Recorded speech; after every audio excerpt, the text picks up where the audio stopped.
The goal is to die with memories, not dreams. Tilda unknown. As we stood holding hands under that great oak tree, I had never felt more surrounded by love. It was simultaneously the most wonderful and haziest moment of my whole life. As we said, I do. It had really happened. I had married my best friend. We made the decision to bring our wedding forward a year after my husband's dad, Ian, had been diagnosed with cancer.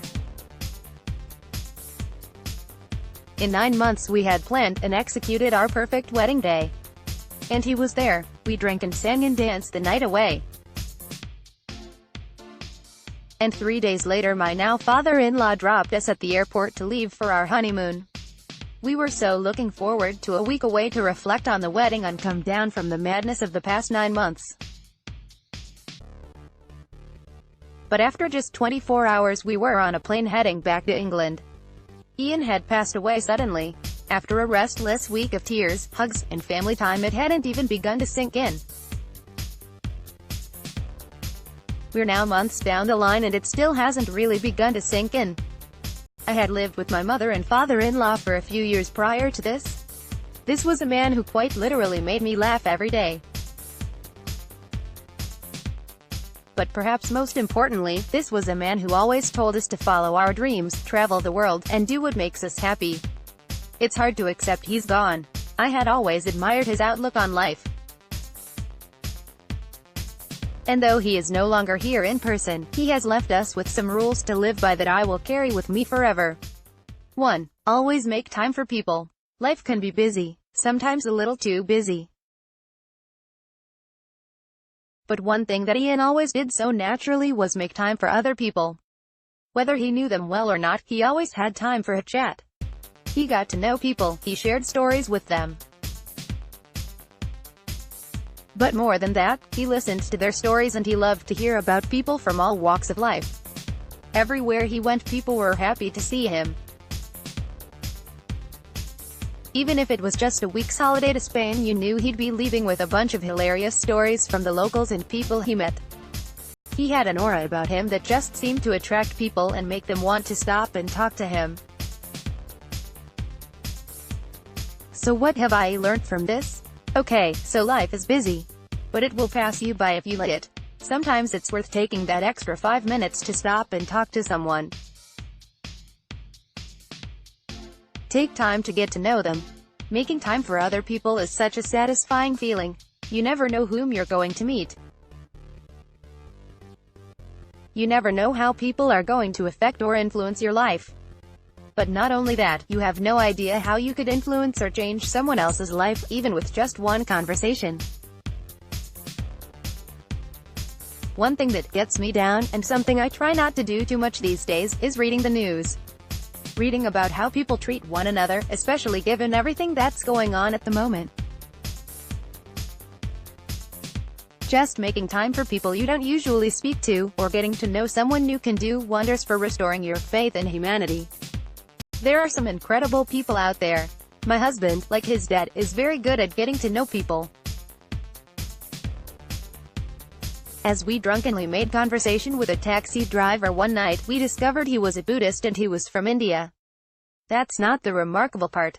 As he pulled up outside the house we were taking to him about traveling and how we'd love to visit India one day. He took his wallet in his hand and he said, "What is this? Money? It's a bit of paper. Life is too short to always be chasing money. You need to see the world and make the most of it." The conversation we had with this taxi driver was short, but it stuck with me for days. It made us so happy.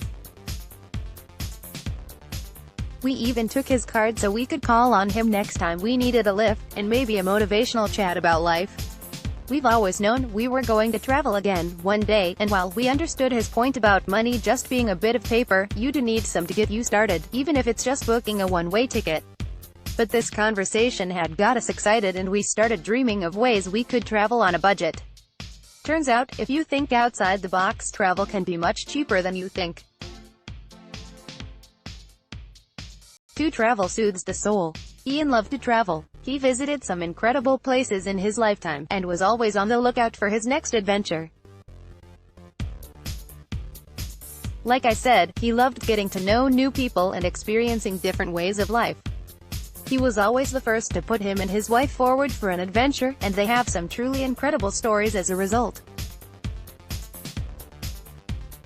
He always encouraged us to travel, and we can't wait for the day we pack our bags and head off on our biggest adventure yet.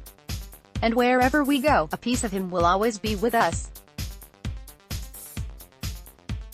If there is one thing I've learned, it's that you should travel whenever and wherever you can, and you don't need to be rich to do it. You could consider volunteering overseas, house sitting, or just plain saving up by cutting back on non-essentials in your daily life. Whatever it is you choose to do, always grab the opportunity to experience new cultures and let them shape who you are. When I am gray and old, I want to look back and know that I have some truly great memories and experiences to share. 3. Always be yourself. This was something Ian was very good at. No matter what, he was always unapologetically Ian. He didn't waste time worrying about keeping up appearances or doing the conventional thing. He was the life and soul of many parties, and this was in no small part because he was just happy being himself. This is something that really resonates with me. I know I worry too much. Sometimes I worry too much about what people think of me. Not always. But I know I let other people's opinions affect my actions and mood from time to time. Most of us need to work at being ourselves more often. There are many people out there, just like me, who know that they can sometimes be held back by the opinion of others. But we are all one of a kind, and I truly believe that people love you more for just being you. And okay, you're never going to get on with everyone, but you'll make more genuine connections, and you'll definitely have more fun by being your authentic self. 4. Life really is too short not to make the most of it, so seize the moment. And despite everything he did with his time on Earth, he left too soon. He was 53 and still had an incredible love for life. On our wedding day, despite being ill, Ian was one of the last men standing on the dance floor, shirt off, swinging it around his head. Had you not known he was ill, you would never have thought it. Perhaps this is an overused phrase, but it is something I now believe to be totally true. You really should live every day as if it were your last. Because these past 2 years have taught me that you never know when it's going to be your time to go. As someone who suffers from anxiety, I can often find myself becoming frustrated or worried about things I shouldn't be. I am trying to teach myself to let go. And if there is one thing I wish you to take from this, it's that life is way too short to worry about what other people think of you. Always be thankful for the small things, because one day they may be the big things. Enjoy every moment with your loved ones, and don't hold grudges, because what's the point? Cherish every hug, accept every compliment, and seize every opportunity you can to make someone else smile.